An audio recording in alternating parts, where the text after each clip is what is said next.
般男人不让妻子随军，不是军中有人，就是嫌弃妻子拿不出手。而我刚好2个都占了。等我结婚3年，主动找到军队里的男人时，看到的就是比我优秀、比我漂亮的首长女儿，听到的是军中所有人都管首长女儿叫嫂子。那一刻，我心里没有伤心，只有果然如此的感慨。谢承周打了饭回来，就看见办公室门口站着一个人，小跑着走过来，才认出是首长的女儿赵思南。他下意识地看了一眼，我发现我正双手环胸，似笑非笑地看着他。一瞬间，他心中有了不好的预感。谢大哥，我听说你妹妹来了，所以过来看看。赵思南说这话时，脸上是满满的笑容，甚至还有些小小的得意。谢承周的脸色霎时间变得难看，从我来部队到现在都不超过半个小时，这女人居然能找到办公室来，而且妹妹这个词是形容妻子的吗？本来我就要离婚，现在看见赵思南会误会，然后更坚定的要和他离婚。谢承周赵思南说，他现在是你的战友，以后咱们会是一家人，还说你的兵私下里都叫他嫂子。我一字一句的将方才赵思南说的话复述了一遍，说完轻笑一声，请你们2个未来的一家人出去说话，我这庙小没空闲的地方招待你们谈情说爱。说完伸手把赵思南和谢承周全都推出去，啪的一下把门给关上了，直到坐在沙发上才反应过来，这里是谢承周的办公室，应该走的人是。我吐了吐舌头，想着反正该说的话都说完了，回家等通知就好。只是刚站起来，外面就传来一声暴吼，紧接着门就被打开了，看着他手中拿着一串钥匙，挑了挑眉没说话。你听我解释。不用，我懂。我摆摆手，刚说完肚子咕噜一声，揉了揉咕咕叫的肚子，再看看他放在桌子上的饭盒，从斜挎包里拿出一张大团结，拍在面前的桌子上。饭钱给了，心安理得的将饭盒打开，小口小口的吃。从确定重生的那一刻，我就决定不会亏待自己，也不会再受任何委屈。在大西北那年，我3天饿9顿都是常事，即便是重生回来，我对食物的渴望一点都没有变。谢承周被我放在茶几上的大团结给气得牙根痒。我们是夫妻，用得着算得这么清楚吗？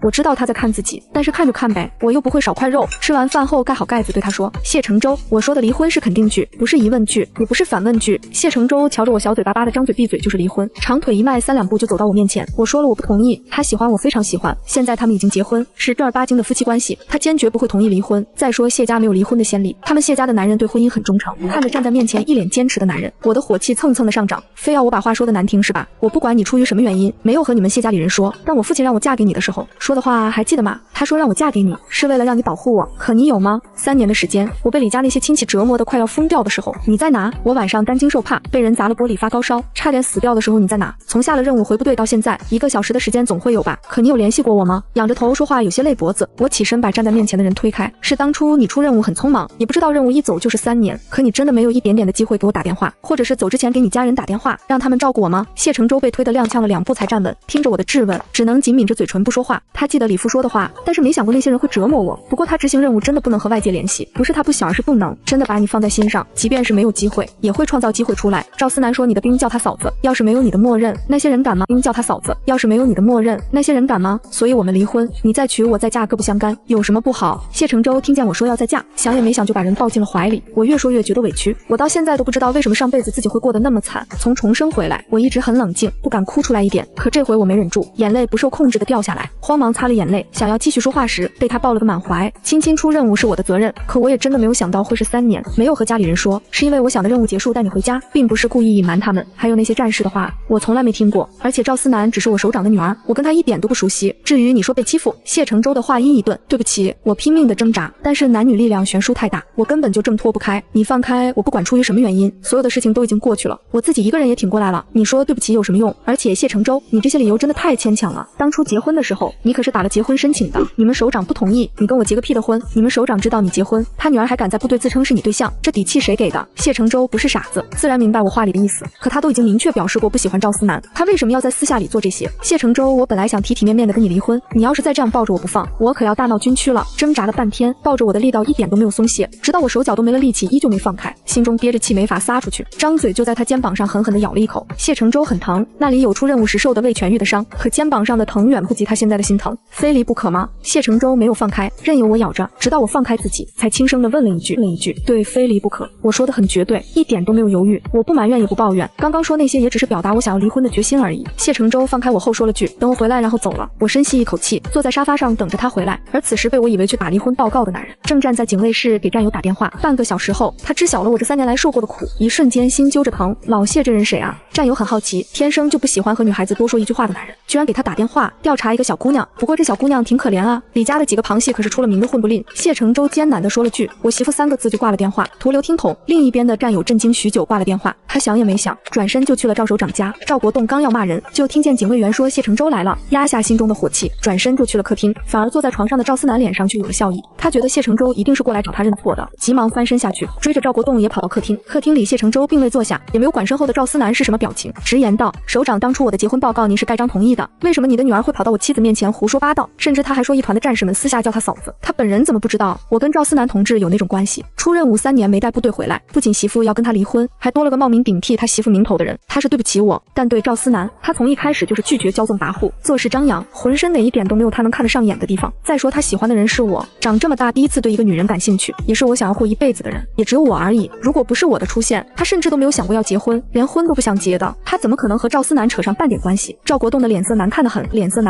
他这辈子没有被年轻人指着质问过。谢承周，你结婚了，谁允许你结婚的？那我怎么办？赵思南只听见了谢承周说结婚，其余的话一点都没有听进去。闺女跟妈回房间，妈解释给你听。李维拉着赵思南就要走，但平时看着娇娇弱弱的女儿，这回力气却大，他连拽都拽不动。谢承周没有看赵思南，眼神一直盯着赵国栋，势必要一个解释。不可否认，在部队，赵国栋对他栽培良多，可栽培的是他，不是他媳妇。殷勤是恩情，公道是公道，他不能混为一谈，让媳妇受委屈。小谢这件事情是赵思南的错，替我向你媳妇道个歉。你放心，我一定给你一个解释。你先回去吧。赵国栋的声音中带着疲惫，揉了揉眉心，一辈子没有低过头，老了却要给个年轻人道歉。首长，我手上的工作上务已经全部交接完。谢承周说完，朝着赵国栋行了一个军礼。首长保重。赵国栋这个人说到做到，即便是他不在这个部队，也一定会给他媳妇证明。说完转身就往外走，从始至终眼神都没有落在赵思南的身上，看着站在我面前的男人，我的眼皮直跳，总觉得事情好像变得很诡异。媳妇，你要跟我回一趟。京市一句话说的我外焦里嫩，等等别瞎叫，我马上就不是了。京市我也不会去，你爱带谁带谁，但绝对不是我。我连忙起身，你不答应离婚是吧？我找你们首长去，只是没走2步，就听见我被调走了。这边军区的首长管不着我，我的脚步一顿，我的脑子有些不够用，调走上辈子也没有这种事啊。上辈子直到我被下放，谢承周依旧在海事军区当副团长，所以现在这是发生了什么？谢承周，我真的不想吵架，留个体面行吗？骂也骂了，打也打了都没用，只剩下好说好商量，骂了打也打了都没用，只剩下好说好商量了。他们是军婚，这男人要是一直拖着不同意，找谁都没用，嘴上说着要告他，但是我上哪告去军婚？军人不同意离婚，谁能管我不同意？谢承周摇头，随后走到我身边，媳妇，我错了，我认我也会改，但是离婚你想都不要想。在我发火骂人之前又说了句我喜欢你，没有过别人，我用军人的名义发誓，我要是对我以外的人起过心思，就让我不得好死。我被他说的心中难受极了，不是因为感动，而是替上辈子的自己感到不值。谢承周，希冀你的喜欢，至少让我知道我不是一厢情愿。我不知道这辈子为什么会有这么大的变化，但我真的怕了。上辈子我在大西北的每一天都是煎熬，我不想再过那种日子。但是离婚的事情没得商量，给你2天时间，你有需要我配合的，我全都配合，但是请你尽快说完。侧身想要从他身边走过，谢承周听见我说尽快时，心中咯噔一声，拉住我的手，将人按坐在沙发上禁锢着。你要离开海市对吗？你要去哪？我被他拉了一个措手不及，手上拿着的饭盒掉在地上，里面的饭菜洒了一地。我去哪都跟你没关系，我是你的丈夫。我的话音落，谢承周紧跟着低吼了一句，他马上要去黑省上任，要是放我离开，或许一辈子都找不到我了。媳妇，求你给我一次机会，咱们不离婚成吗？声音中带着颤抖，脸上全是隐忍，但是看在我的眼里却异常的讽刺。谢承周，我做了一个梦，梦里的我每天都在等你，想你回来护着我，可是有一天你回来了，见到我的第一面就说要离婚，当时我也是这么求你的。我不想回忆，可既然谢承周不放过我，那就谁也别好受。挑挑拣拣说了一遍，最终轻笑了一声，就为了一个梦，为了一个梦就要和我离婚。谢承周不可置信地看着我，什么理由他都能接受，但唯独不能是这个。可在我心里更像是一种警示，不是这个，可在我心里更像是一种警示，就好像是我真实的经历。赵思南，他刚刚过来的时候没有说自己的名字。谢承周愕然，如果赵思南没有介绍，那刚刚他能喊出来名字，是因为他梦里出现了谢承周。大西北太苦了，我求你放过我成吗？其实我完全可以拖着不离婚，军婚的庇佑下，我绝对不可能被送去大西北，但是我不想再这么做，这个婚一定要离。虽然现在谢承周求着我不离婚，一切都和上辈子有了截然相反的变化，可我的疼是真的，这个婚不离，我太对不起上辈子的自己了。军区家属院一共8套平房，2个筒子楼，还有一个4人粗的香樟树。赵思南的家在距离筒子楼最近的那一趟，最东面的第一家食堂的孟婶子，后勤部的李大力家属院，大嘴秦大娘。我每说一个字，谢承周的神经就紧绷一次。他没有来过军区，能知道这一切一定都是在他所谓的那个梦里出现的。可梦里的他为什么要离婚？谢承周还要我继续吗？说完推开面前的男人，站起身准备离开。媳妇沙哑的男人声响起，下一秒手腕再次被他抓住。媳妇，可那只是个梦啊，我什么都不知道。我回来没联系你，是因为我受伤了，我不想让你担心，想着好的差不多再去找你，加上我要调走，需要时间交接就耽搁了。我没有回应，背着身子想要把手抽回来，但是男人人抓得很紧，媳妇你的梦我没有办法给你解答，可我喜欢你，很喜欢很喜欢，我不会离婚，也不同意离婚，不离婚行吗？求你！我依旧没有应声，用力的抽回自己的手，头也不回的离开。这辈子的谢承周确实很有可能是无辜的，没有想过离婚，可上辈子我不无辜吗？走在军区大院，这里的一草一木看着熟悉，但又觉得很陌生。如果那些痛是真的，我或许真的以为是做了一场梦。李青青刚走到军区大门口，面前站了一个人，即便没有看见他，听着这道熟悉的声音，也能知道男人是赵思南，人是赵思南。前世这个女人说的每一个字，都是我心口上的一根刺。本想安静的离开这里，可她既然来了，那就不要怪我报仇。这不是我的嫂子吗？来找我干嘛？是要和我分享当谢承周媳妇的心得吗？双手环胸，看着矮我半头的赵思南，眼神中满是轻蔑。上辈子我打人的时间点不对，所以认栽，但是现在可不是严打的时候，我能自由发挥。我和谢大哥才是青梅竹马，你就是个鸠占鹊巢的贱人。要不是你爸逼着谢大哥，他怎么可能会娶你？我挑眉，这么快就知道我是谢承周的妻子了，不愧是首长的女儿，消息还挺灵通的。看来你那个首长爸爸平时在家什么都说啊。这会儿正是下午上班的时候，人虽然不算多，但也有10几个人听见我说的这句话，惊得不敢往前一步。你胡说，我爸是首长，他是个有纪律的人。赵思南被我的话吓得脸色发白，他是偷偷跑出来，想要去找谢承周的，没想到会遇见这个女人。你爸是军区首长啊，真了不起！我说着拍了拍手，怪不得你能随便进军区大门，原来是有个好爹啊！不仅是赵思南，就是放他进去的小战士也被吓得脸色惨白。军区重地没有领导的允许，旁人不可以进去，但赵思南是他们首长的女儿，而且经常会过来找首长，久而久之他们就养成了放他进去的习惯。现在被我这么轻飘飘的说出来，这是绝对不会善终。我可不管小战士的心情，本来就是他们没按规定在先，不管出任何问题都和我没关系。赵思南从小到大没有被人这么质问过，一时间不知道应该怎么回应我咋了。我说完立刻捂着嘴，忘了你爸是首长，我不能随便说，他要是知道自己的女儿受了委屈，一定会针对我，像是发现了什么大秘密一样，装作惶恐的模样。看着赵思南一脸的懊恼，周围的几人在这一刻想要变成聋子，心中祈祷谢承周赶紧出现，把他这个会说话的媳妇带走。我就是故意这么说的，上辈子我会打赵思南，是因为他总是跑去家里说些似是而非的话，最后我忍无可忍才会动手。虽然这辈子有些事情发生了改变，但没管住女儿，让她在军区随意乱走，还自称是谢承周媳妇是事实，所以现在被我指桑骂槐不冤枉。李青青、赵思南气急，伸手就要打我，我想要反手打回去，但是在刹那间硬生生的收回手，用手臂挡住了他的那一巴掌，啪的一下非常响，手上很疼，不过也给自己争取到了反咬的机会。他喊了一声，随后直接跌坐在了地上。赵思南首长的女儿了不起，随便打军人家属是吗？军区是你们赵家的吗？想干嘛就干嘛，努力的流下2滴眼泪，看着非常的可怜。谢承周回过神追过来的时候，正好看见了我倒在地上的一幕，媳妇慌忙跑过来将我揽进怀里，另一只手查看我被打的手臂，白皙的手臂上有一道非常明显的红印，隐隐有要肿起来的意思。赵思南，谁给你的胆子让你打我媳妇的？将地上的人打横抱起来，眼神凌厉的看着他。这件事没完，声音中满是冰冷。如果语言能杀死赵思南，已经死了800回。我捂着胳膊靠在谢承周的胸口，眼神得意的看着他，无声的说了句贱人。赵思南本来想要解释，但是看见我的嘴型后，怒气大过于担心，再次伸手想要打人。从小到大他从来没有受过这样的委屈，不管他想要什么，爸爸妈妈也会全力的满足他。在今天之前，他一直确定谢承周会是自己的丈夫，现在看着自己所谓的丈夫抱着别的女人，而且那个女人还骂他，他怎么可能会忍下这口恶气？李青青，你就是个勾引男人的贱人！怒骂了一句，随后整个人朝着我的方向扑过来，想要把我从谢承周的怀里拉出来啊！我紧紧抱着谢承周的脖子，将脑袋埋在他的胸口，大喊了一声，只是喊的人不只是我，还有赵思南，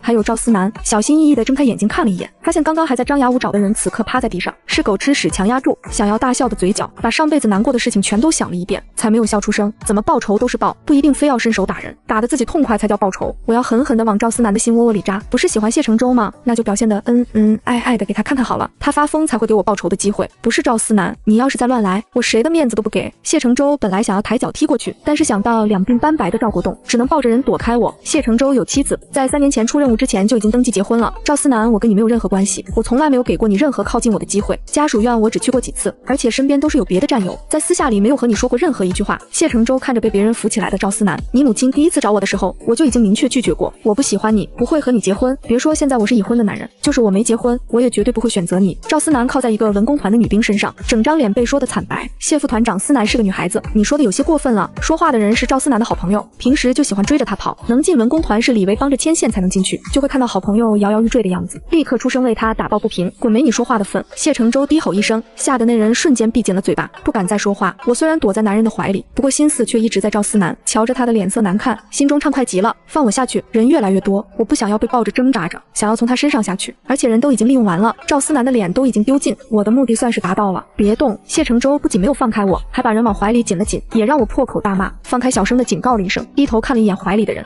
瞧着我清冷的眼神，谢承周只能把人给放下去。不过抓着我的手站在一起看我离开，刚把人放下去，赵国栋和李维就跑过来了。赵思南给我滚回去！我本来想要挣脱开，就会瞧见赵国栋他们过来，立刻放弃了挣扎，不为别的就是看戏，当然了还要添点火。我喜欢谢承周，我有什么错？赵思南红着眼睛看着赵国栋，眼神中是满满的不甘心。明明就是我先遇见的谢承周，我和他认识快要10年了，凭什么要被一个爹妈都已经死了的孤儿抢走？我在他抬手指着自己的时候，就已经做好了准备。听见他说李家父母时，伸手就是一巴掌。前世今生的那些恨不是一个巴掌就能打完，但是能打一下是一下。赵思南过去的人，你也要说你究竟有没有家教？我气愤地指着他。谢承周选择谁当他媳妇是他自己的事情，别说你是赵首长的女儿，就是谢家的祖宗都管不着，你算是个什么东西？赵国栋和李维的脸绷得紧紧的，尤其是听见他说没有家教的时候，脸上火辣辣的一片，在场的人都替我捏了一把汗。就在赵国栋想让谢承周带着人离开的时候，被大家钦佩的我再次开了口：赵思南，我从来没有来过军区，你为什么会知道我的情况？部队调查完一个人，就会在公告栏上公示一下是吗？在场的人这才反应过来，他刚刚为什么会打人？原来是人家的爹妈不在了。瞬间看着赵思南的眼神都有了些许的变化，还有些胆子大的偷偷看了眼赵国栋，想要看这件事情他要怎么圆过去。李青青、李维看着女儿的脸色惨白，没忍住朝着他喊了一声，就这一下又给了我骂人的机会。你又是谁？海事军区是一盘散沙吗？谁想进来就能进来，不分青红皂白，上来就帮着一个不要脸自称是有妇之夫对象的贱人，这么多人都不上来，管你88个什么劲？难不成你是他妈啊？李维的脸色一僵，四周再次陷入一片寂静。谢承周带着你的媳妇离开这里。赵国栋的脸已经彻底丢尽，给了警卫员一个眼神，让他把赵思南带走后，看着谢承周沉声说了一句：我凭什么离开？我也是家属，我找自己的丈夫不行吗？我像是不知道赵国栋是首长一样，眼眶红红的朝着他低吼。是赵思南不知羞耻，满大街的嚷嚷自己是谢承周的媳妇，还挑衅的跑到我面前让我叫他嫂子，说着擦了把脸上的眼泪，满脸的委屈，让人看着心疼极了。不仅如此，转过头看着谢承周，用力的开始挣扎。你们军区都是些什么东西？我要找你们首长，我要问问是不是首长的女儿就很了不起，说抢别人的丈夫就随便抢，我是有结婚证的。问问你们那个首长到底是怎么教的，女儿为什么会教出这么不要脸的贱东西出来？谢承周的心中难受极了，他认识的我是乖乖巧巧的，即便是遇见任何特殊情况，也绝对不会像现在这样破口大骂。3年的时间，他究竟过的什么日子，才会让他的变化这么大？压下心中的酸涩，用力一拉就把人抱进了怀里。媳妇赵国栋的脸色难看至极，可又没有任何力气去反驳他说的话。好在政委来得及时，驱散了周围的人，要不然还真的不好收场。赵思南已经被赵国栋的警卫员捂着嘴带走，李维也跟着回了家，就剩下赵国栋政委以及谢承周2口子。谢副团长去会议室说吧，政委也非常尴尬，但这是他的职责所在，只能硬着头皮往上冲。军区会议室，我坐下去的第一时间就朝着政委说了一句，让在场的3个男人惊诧，我要举报赵思南破坏军婚，我希望组织严肃处理。赵国栋握着椅子把手的手悄悄地用力抓着，沉着脸看着我，眼神中满是犀利。谢承周侧身将我挡在身后，丝毫没有退让。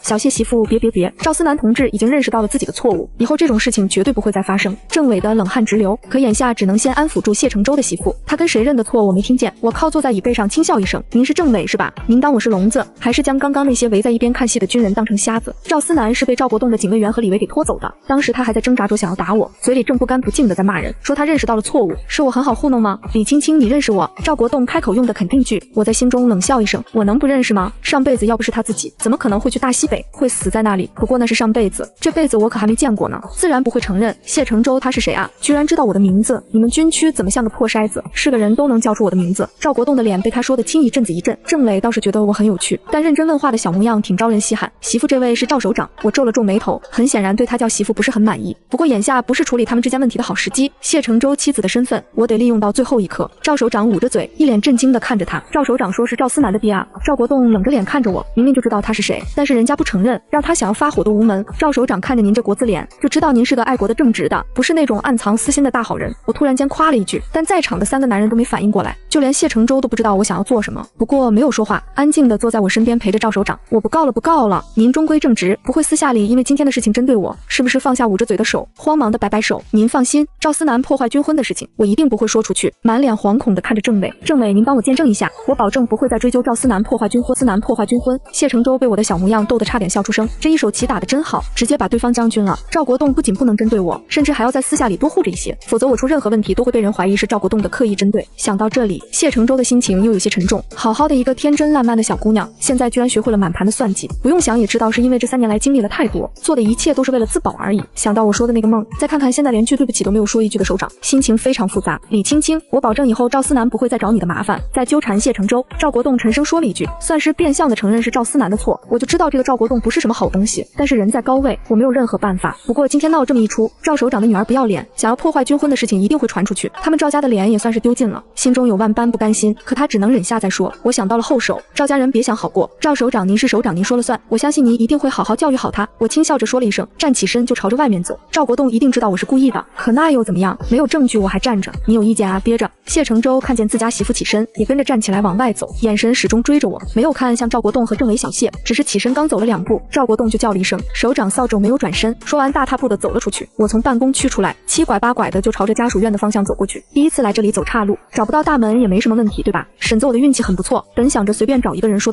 道，结果正好碰见了秦大娘。婶子，我是谢承周，谢副团长的妻子，我这第一次来不认识路，我想回市区大门往哪走啊？秦大娘听见我是谢承周的妻子时，眼睛瞪得大大的，一时间没有反应过来，该愣愣的看着我婶子。我又叫了一声，对方才回神。你说你是谢副团长的妻子？秦大娘没有回答我的问题，而是问出了心中的疑惑。是啊，我是他妻子，我们结婚3年了。随后又满脸紧张的看着他，我没骗你，我真的是他媳妇。他本来想送我出去，但是赵首长有话要和他说，我就先出来了。秦大娘的心里满是震惊，咽了咽口水，指着大门的方向，那边直走左转就能看见军区大门。我连连感谢，从斜挎包里拿出2块糖递过去，谢谢婶子，你人真好。谢承周找过来的时候，正好看见我笑呵呵的给秦大娘递糖，看着我的笑脸，很像3年前和他登记结婚时对他轻笑的样子。谢副团长顺着秦大娘的视线看过去，正好瞧见谢承周朝着这边走过来，心中暗骂了一句，不过没有当着秦婶子的面说什么。秦大娘，谢承周叫了一声，随后看向我道，媳妇咱们走吧。一句媳妇让我刚刚说的那些话给坐实了。等俩人走后，秦大娘转头就朝着香樟树下面跑过去，准备把新得到的消息和大家说道。说到之前赵首长的女儿经常找他们说话，甚至还看好了家属房，等着谢副团长出任务回来后搬进去。结果人家不仅结婚了，而且小媳妇长得可真漂亮啊，鼻子是鼻子，嘴巴是嘴巴，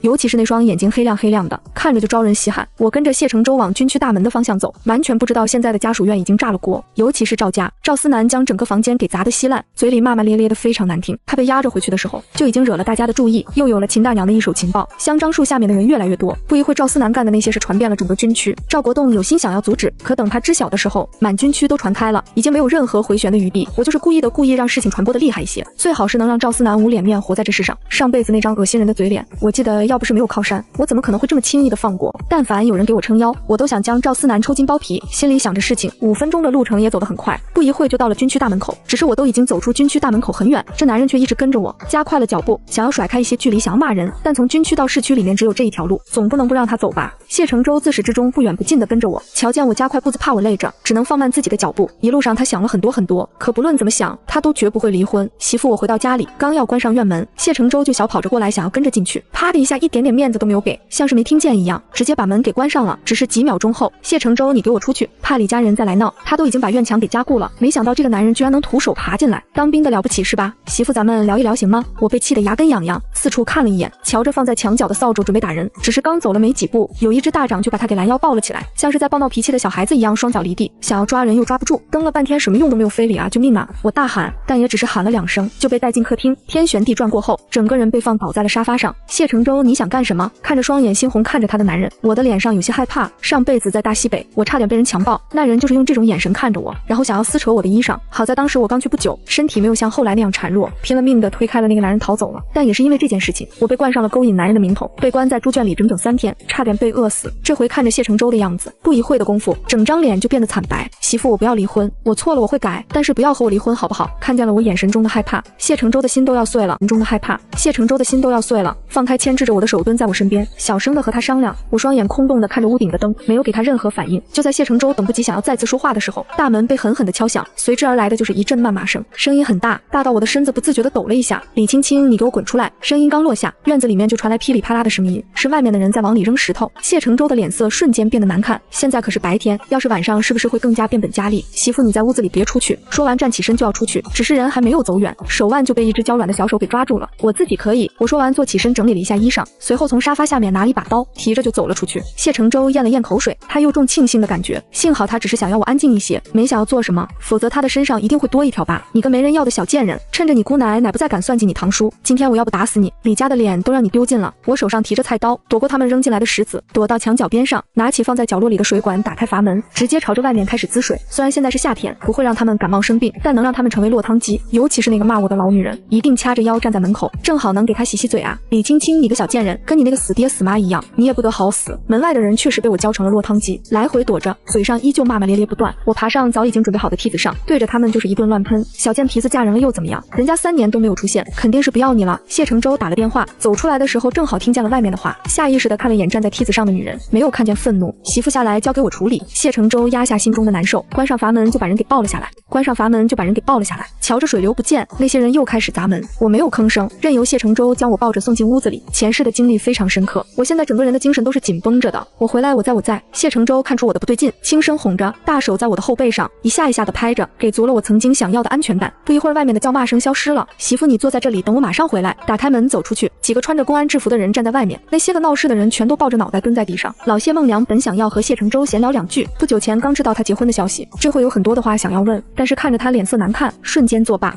谢承周应声，这是我的军官证，我出任务3年，我的妻子被人恶意威胁恐吓，甚至还用暴力的方式砸我家门。从军装口袋里拿出自己的军官证交给孟良，我要求严惩这些人。他说的罪名足够让这些人在里面待上很久，到时候他找人好好照顾一下，一定比他出手打一顿还要难受。孟良接过他手中的军官证记录下来，抬手就让手下把人给押走了，查一查他们最好一辈子不要出来。孟良点头行，按照最严重的问，看了眼门外，确定没人后，小声的问了句，你咋不早说这是你媳妇啊，我好照顾弟妹啊。谢承周双拳紧握，没有回答他的问题。他现在非常后悔，甚至痛恨当初的孟良。瞧着他紧抿的嘴唇，才反应过来自己可能是问错话，轻咳2声后拍了拍他的肩膀，转身离开。谢承周关上门，将院子打扫干净才进屋。我早已缓过来了，就会看见他眼神有些复杂。谢谢你帮忙。谢承周的脚步一顿，媳妇，我想要解释，但事情已经发展成这样，说再多都是多余，不要叫我媳妇了，我求你成吗？我起身，声音中带着满满的疲惫。重生回来之前，我的身体不好；重生回来后，我的身体依旧不好。现在我感觉自己非常累，不想要再和他扯皮。你的离婚申请什么时候能打？结果什么时候能出来？谢承周摇头，我不离。我看了他一眼，深吸一口气出去。我脑子现在非常乱，事情超乎预料，得好好的想一想应该怎么办。我不走你的院子也挡不住我。我被他的话气笑了，狠狠地瞪了他一眼，转身就朝着卧室走过去，想留下就留下呗，正好当个看门狗，用李家的人得到消息，一定会再来闹事，到时候让他帮着赶走好了。这是他欠我的，虽然迟到了3年，但不用白不用。回到房间里，我锁好房门，合衣钻进了被窝里。曾经的我非常矫情，绝对不会穿着在外面折腾1天的衣裳躺在床上。可上辈子我在猪圈的那3天，饿得差点抢猪食吃，什么矫情什么干净，全都被大西北的生活给磨平了。谢承周坐在客厅的沙发上，看着熟悉又觉得陌生。皮质沙发有了很多小洞，像是用手指头抠出来的。窗户边上的书架不见了，餐厅的大圆桌也没有了，有2扇窗是用木头板子钉上去的，估计是小姑娘自己一个人不会弄玻璃，才会用木板子堵上。谢承周很自责，也很难过，心揪着疼。我想的没错，大约1个小时后，外面又传来敲门声，不过这次与往常不同，虽然急促，但是没有了谩骂。谢承周怕吵到我休息，起身就走了出去。门口站着几个岁数大的人，他没见过，但也能猜到应该是李家的族长。你就是李家那丫头的丈夫是吧？一个穿着唐装，头发花白胡子很长的老人看见谢承周后，板着脸问了一句，如今还没有到10年，族长的权力很大，甚至有些地方的村长就是个摆设。李家那丫头呢？谢承周反问，你不姓李吗？族长的脸色一僵，这还是第一次有人用这种口气和他说话，想要训斥，但是瞧着他身上的军装和还关在公安局里的几个族人，只能忍下心中的火气。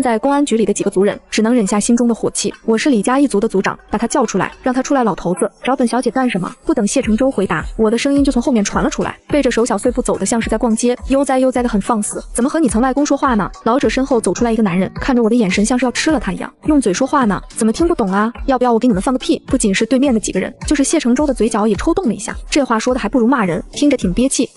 男人还想要说什么，但是被老者伸手拦下，没让继续。李青青，现在跟我去公安局，把你姑奶奶他们请出来。这句请字说的非常巧妙，就好像做错事情的不是他们，而是我。我轻笑一声，请出来也不是不行，竖着进去横着出来，我就去请出来。族长的脸色瞬间变得难看，刚要训斥时，我再次说道，毕竟死者为大，我尊重长辈，即便那些人是畜生，但是看在姓李的份上，我还是能忍着恶心，送他们最后一程。族长怒视着我，要不是谢承周在，他非要把人给打死不可。李青青，你就是个绝户，敢不去把人请出来，我就让你好看。刚刚被族长拦下的男人再次出声，眼神中满是威胁，我绝不绝户，不是你该操心的，你现在还是想想给你妈烧多少纸吧。男人气急，抡起拳头就要砸向我，谢承周上手就是一个擒拿，轻松将对方压着，跪在地上不能动弹。放开他！我推了一下谢承周，随后将背在身后的手拿出来晃了晃来，反正我是绝户，带走一个算一个，不赔了。明晃晃的菜刀看着对面几个男人一阵心颤，刀刃锋利，上面还挂着血珠，看着非常吓人。你们谁先来？嘴上问的是谁先来，但是眼睛却一直盯着族长，面带着微笑，看着异常瘆人。族长您岁数大了，要不就先从你开始吧。我爸给我托梦说李家的坟地风水不好，让你下去帮他看看。族长的脸都气绿了，人活到一定岁数，最是忌讳说那些生生死死的事情。我的这些话就像是一个诅咒，咒他不得好死。族长长只说了一个字，我手中的刀就朝着他的门面劈了过来。1秒钟后，2缕胡须随着风飘落。哎呀，我这手法不是很好，总会再来一次。一脸懊恼地看着已经飘落在地上的胡须，歉意地看着组长道：“你再说一句，我这次保证不会再失手。有经验了，一定让你抓紧时间见我爸。”说完，转头看着组长身后的几个男人：“你们也别着急，一个一个来，反正我是绝户，肯定让你们满意。拳头硬的，怕不要命的。”我的行为很显然吓到了他们，没有一个人敢出声。组长来呀，我准备好了。说着，再次晃了晃手里的刀。夕阳的照射下，那把刚刚差点要了他命的刀异常吓人，尤其是那上面的血珠顺着他的晃动，还滴了几滴在地上。组长气得想要骂人，但是他刚张嘴，我的手就动了一下，怕我真的玩命逼近嘴巴，带着人转身离开。他觉得我已经疯了，找我还不如找旁人帮忙。谢承舟一直站在我身边，看着我用这么极端的方式自保，一时间不知道和我说什么。看着走远的几个人，眼神一暗，抢下我手中的刀，拉着我的手进去按。坐在沙发上，看着茶几上的生猪肉，才明白刀上的血是怎么来的。我有些事情需要去处理，我从外面把你锁在家里，不管是谁来都不要开门。蹲在我脚边，抓着我的手轻声的交代：“晚饭我带回来，乖乖等我。”我没有吭声，我已经没有话跟谢承舟说，好的不好的全都说了，打了也骂了，根本就没用。狗男人也不知道调去了哪里，想要找他的领导申请都没有去处。我不想问，因为问了也没用，官官相护。他本人不同意军婚就离不了。谢承舟没有听见回答，但看着我没有拒绝，起身就走了出去。从李家出去后，谢承舟直接去了公安局找孟良，查到了李家几个旁系的家庭住址，就想离开，但是被孟良拦下了。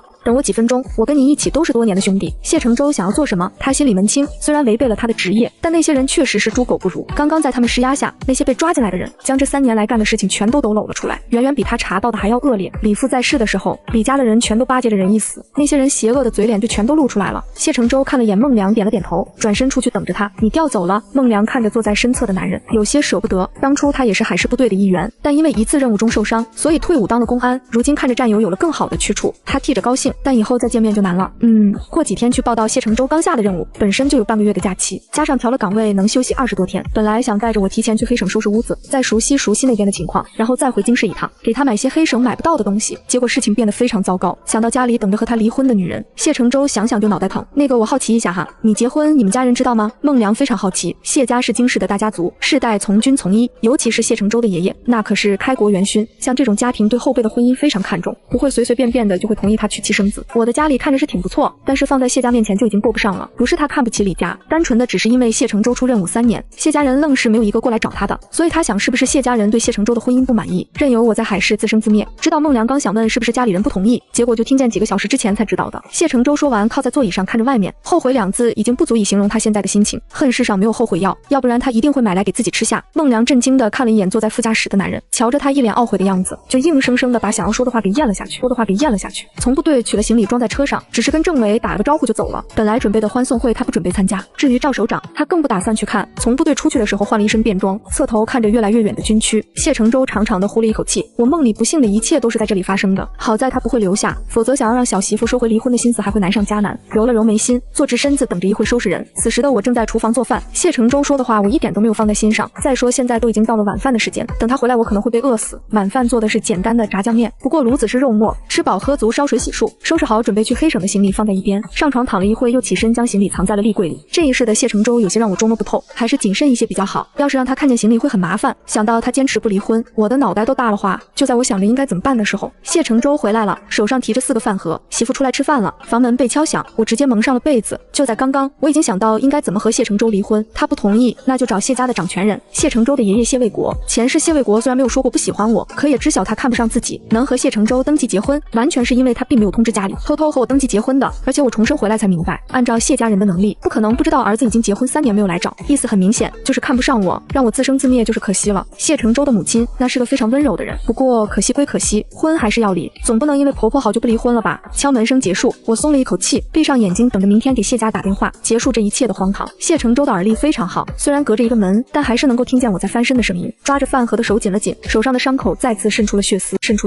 转身去到厨房，准备把饭菜放进锅里，温着看我饿了起来找吃的。只是走到厨房门口，他就闻到了饭菜的香味，侧头看了一眼紧闭的房门，原来他的小媳妇已经吃过了。想到我白日里在办公室小口吃东西的画面，没忍住轻笑了一声，找到我吃剩下的饭菜吃下，把新打来的放在了一边。我躺在床上看着外面的月光，想着就睡着了。等我再次醒过来的时候，天色已经大亮，看了眼手表，正好0830，伸了一个懒腰，慢吞吞的开始收拾房间。明天这里也要成为别人家的地方了。我现在只恨自己上辈子没有坚持多久，都不知道后来的国家发展成什么样子，那个可怕的活动究竟竟有没有结束，我还有没有机会回到海市。打开门走出去，谢承周在收拾屋子，看着沙发上像豆腐块一样的被褥，还有一点行李箱，我的眼皮直跳。媳妇，你先坐会儿，我给你把饭菜端出来。谢承周听见开门声，抬头就看我穿着白色的裙子站在房间门口，放下手中的扫帚，说完就去了厨房，生怕他会拒绝。事实上我确实拒绝了，既然要离婚，就不要给他任何错觉，仗势欺人的事情他干，毕竟自己没有能力，所以昨天才会让他出面处理李家的那些个杂碎，但是私下里还是分得清楚比较好。在谢承周隐忍难受的目光中，我走到厨房起锅烧水，准备蒸鸡蛋羹吃，简单又营养，而且最省时。媳妇谢承周等我将锅盖子盖上，上去就抱住了我，紧紧地抱着我的腰，感觉都要被身后的男人给勒折了，疼得直皱眉头。谢承周放开我，我不是你媳妇，我要离婚，你要是再动手动脚，别怪我不客气。说完找准位置，狠狠地踩了他一脚，我确定力道很大，身后的男人也闷哼了一声，可抱着我腰肢的手始终没有放开。我用力的挣扎，双手用力的想要掰开他的手，可身后的男人力道大得很，连根手指头我都掰不开。突然耳尖上落下了一个湿热的吻，我的身子瞬间僵硬，湿热的吻，我的身子瞬间僵硬。媳妇给我一次机会，这一次看不清男人的脸，但是听着声音就能感受到他快要碎掉了。可那又怎么样呢？上辈子送往大西北的时候，我的心中一直期盼着谢承周能来救我，即便是不看在曾经的夫妻情分，哪怕是为了报答谢父的救命之恩，也一定会来救我。可后来呢？我到死都没有见到谢承周一面，这是我心中的一根刺，会记一辈子。即使这辈子的谢承周是无辜的，可我做不到拔下心中的刺，毫无芥蒂的跟他生活在一起。放手吧，虽然只有3个字，将谢承周彻底击垮。我在他力道有些松懈的时候，就逃出了他的钳制，看着颓废的男人，想要说不要做那些无用功，最终什么都没说，转身离开了厨房。我已经有了计划，说多了怕男人怀疑，也怕被他搅黄，安安静静的离开挺好。谢承周一直站在厨房，直到我吃完饭洗了碗，出门都没有再说一个字。先去了政府，将早就准备好的信和地契交上去，等待出来的时候，手中多了一张临时做出来的奖状。好在现在不像活动时那么严格，我说准备去外地投奔亲戚时，政府的那些人没有多问，只说我爱国，注意安全。别看这张奖状只是单薄的一张纸，可未来这就是我的保命符。将保命符装好，还早就去了邮局京师谢家。自从知晓谢承周瞒着他们结婚后，谢卫国的脸就没有好看过。他不在乎门第，不在乎阶级，但绝对不能那么草率。所以这3年他故意没有去找我，想着等谢承周回来以后，把人带回来看看情况再决定。可万万没想到，那个小姑娘的家里居然是那么个情况。聪明了一辈子，你居然在这种事情上犯糊涂。谢奶奶指着自己的丈夫，脸上怒气压都压不住。谢承周出任务不在部队，加上谢卫国的刻意隐瞒，谢家人压根就不知道他已经结婚了。昨天接到孙子的电话，谢奶奶的心都提着，我也不知道是那么个情况啊。谢卫国也后悔，当初他想的是政审都过去了，那个小丫头的身份一定没有问题，加上谢承周并没跟他打招呼就申请结婚，他也是气急了才会不闻不问。可他要是知晓那姑娘家里是那么个情况，打死他也不会瞒着，而且还会把人接到京师来护着。不管怎么样，我这个名字是挂在谢家的户头上的，他为了自己的老脸也要护着。你不知道，你什么都不知道，就敢瞒着这么大的事情。谢奶奶气得抬手就给了谢卫国2下，啪啪2声非常响。瞧着自家老婆的气性，谢卫国不敢动，硬生生的扛着他的攻击。儿媳妇不是去了吗？等等消息再说。我错了，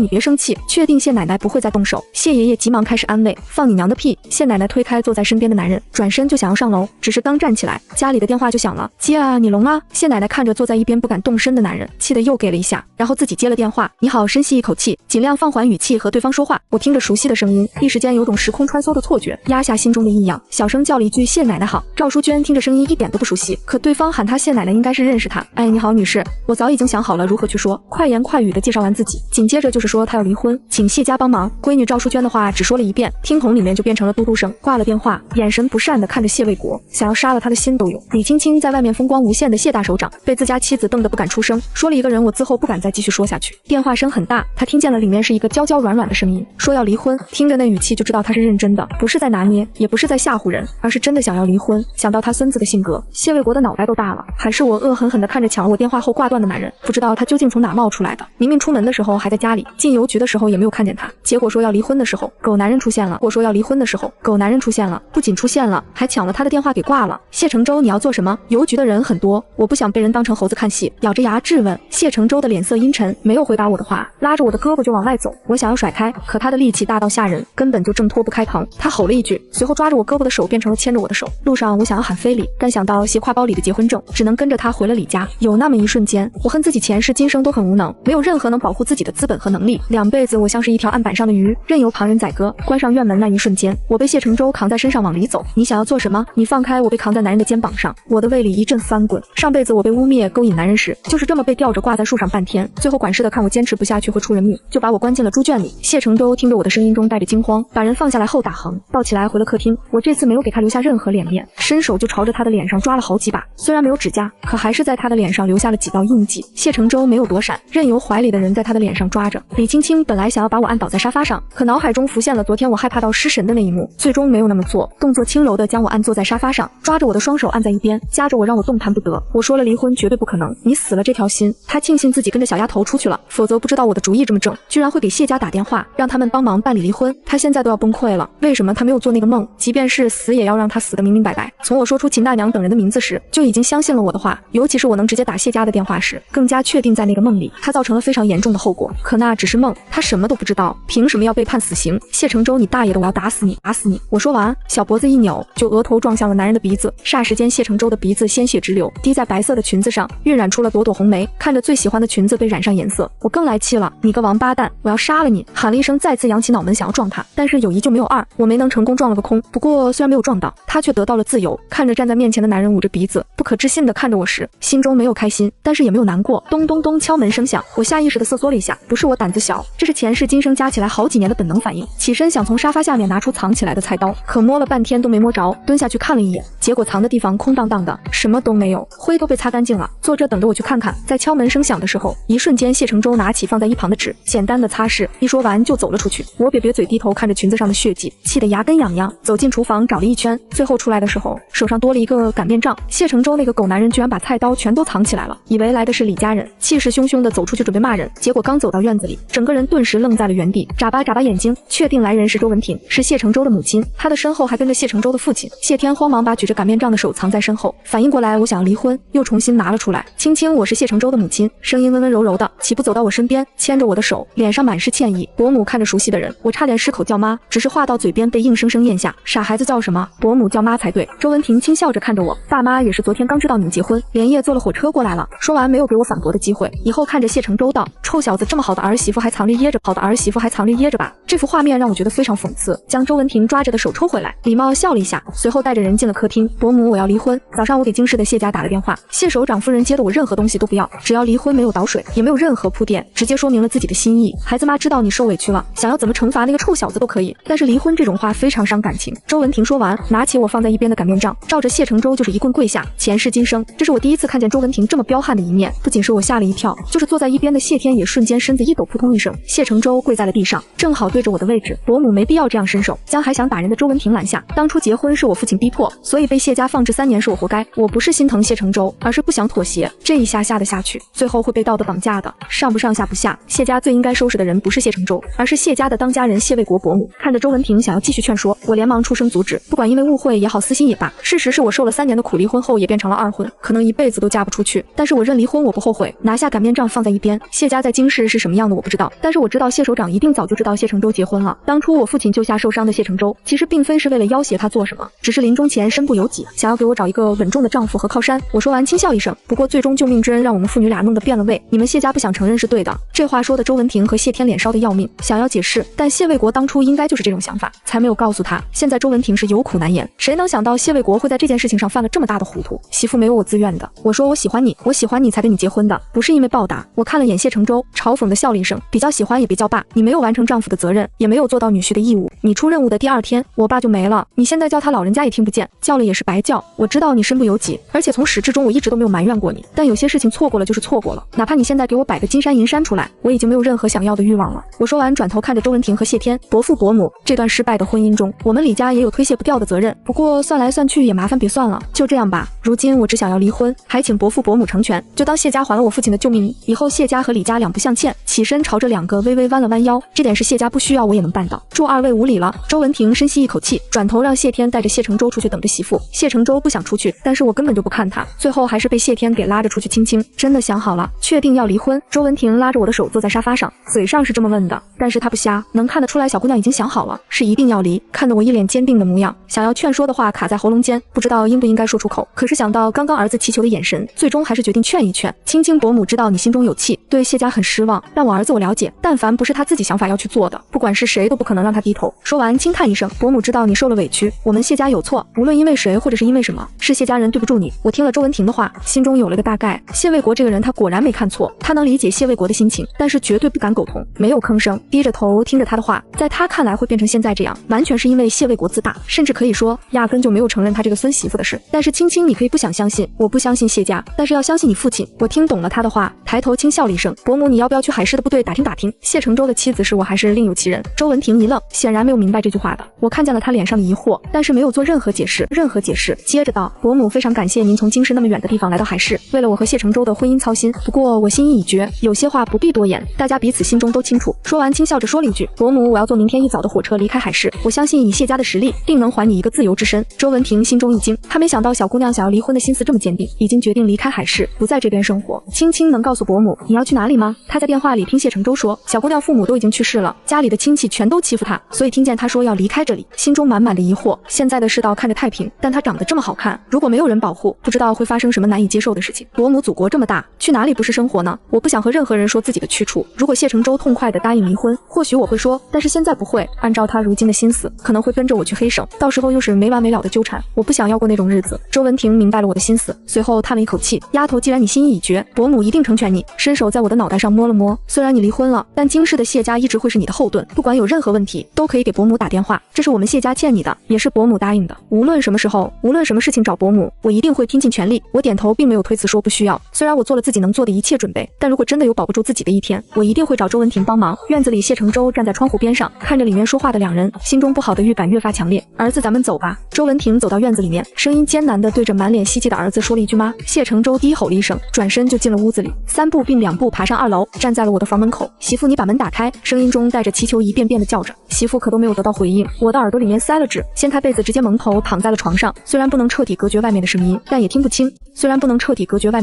但也听不清。就是大约10分钟左右，敲门声停下了。我悄悄掀开被子，想要透透气，结果差点被站在我床边的男人给吓得灵魂出窍。谢承周，你丫的有病吗？掀开被子坐起身，抬脚就朝着他踢了过去，然后脚踝被抓住，紧接着我就被按在床上。媳妇要我怎么做才能原谅我？说着一滴眼泪砸在了我的脸上，温热却又致命。媳妇不离婚好不好？我做错了，我会改，我对不起你。你不想去黑省就不去，但是你不能不要我。5年前那时候我还在上高中，他还是营场海市突发洪水，他带着手下的人抗洪，我的父亲带着我去给战士们送吃的，那是他第一次见到我，他也第一次确定他不是讨厌娇娇气气的小姑娘，只是那个人不是他而已。后来找机会接触过几次，但是小姑娘被李父养得很好，对男女之情不是很懂，想着等小姑娘大一些就好，加上他出任务一耽搁就是1年，那时候他正是营长升副团长的重要时期，任务一个接一个，几乎没有时间出来找我，甚至连部队都只是回过2次。李父救他的那次是部队和公安联合抓捕人贩子，他被歹徒发现后中了一枪，要不是李父正好路过救下他，他坟头草都已经3尺高了。在医院住了1个月，回京市做了2个月的复健，刚回海市就被李父找到让他娶我，当时他的脸上是肉眼可见的高兴，拍结婚照的时候整个人紧张的差点同手同脚，可谁能想到他这个刚刚康复回部队的人居然再次被派出去做任务，一去就是3年了，不说他们军区，就是全国的部队也没有这样的例子，这也是他为什么没和家里人说，没有和战友说他结婚的原因。所有人都以为这个任务很简单，想要让他立功受奖而已，可万万没想到赵国栋直接给了一个长达3年的任务，打了他一个措手不及。我愣了一小会儿，没想到他居然会哭。谢承周，我该说的全都说了，伯母也同意咱们离婚，你别闹了好吗？挣扎不过放弃挣扎，看着双眼猩红的男人，心中越发的烦躁，说出来可能会觉得讽刺，我好像有些理解上辈子的谢承周得知我不想要离婚后的心情。我没有闹，因为一个梦这样对我不公平。谢承周快要崩溃了，小媳妇莫名其妙的做了一个梦后就要跟他离婚，而且最该死的是那个梦居然只有我做了，梦里的一切发生的还那么离谱，甚至连军区的一切都被我弄得清清楚楚。他昨天晚上强逼着自己睡觉，祈求老天爷也让他做一个梦，可反反复复醒了很多次，他就是没有梦见媳妇。你说因为梦和我离婚不公平是吧？我昨天就说了，我爸妈去世不在，你爸妈还奶奶活着呢，你妈和你奶没本事，不知道你的情况，你爷和你爸不知道吗？京市的谢首长用手眼通天形容不为过吧，任由孙媳妇被人搓磨，3年来不闻不问，这是你们谢家人干的吧？我恨你，恨你爷爷，恨谢家所有人。我说最后一句话时声音低吼，脸上是满满的怒气。所以我要离婚有错吗？谢承周想过这种可能，但是被他的私心给压下了。现在听见我说出来，有一种尘埃落定的感觉，闭上眼睛缓了很久，再次睁开眼睛时已经没有了那股难过和隐忍，起身站在床边，低着头说了一句对不起，然后转头就离开了。看着男人的背影，我的心中有些酸涩。其实我从来没有恨过你，也真的没有埋怨你。李父从小就和我说己所不欲勿施于人，但我想不明白，我好歹是救命恩人的女儿，即便是不喜欢也应该看在我痛失双亲的份上照顾一下，哪怕是在海市出现一次谢家的人，我的上辈子也不会那么惨。不过我能理解谢卫国的心思，贤恩相报，觉得他李家出心不良也是对的。可即便心中没有恨过，对于刚刚说的那些话我也不会后悔，只要能离婚我什么都敢说，以后的日子什么样我不知道，但是离婚是给上辈子的自己一个交代，况且明天过后他们就不会再相见，说与不说已经不重要。收拾好自己的心情，门被关上了，起身开始收拾东西，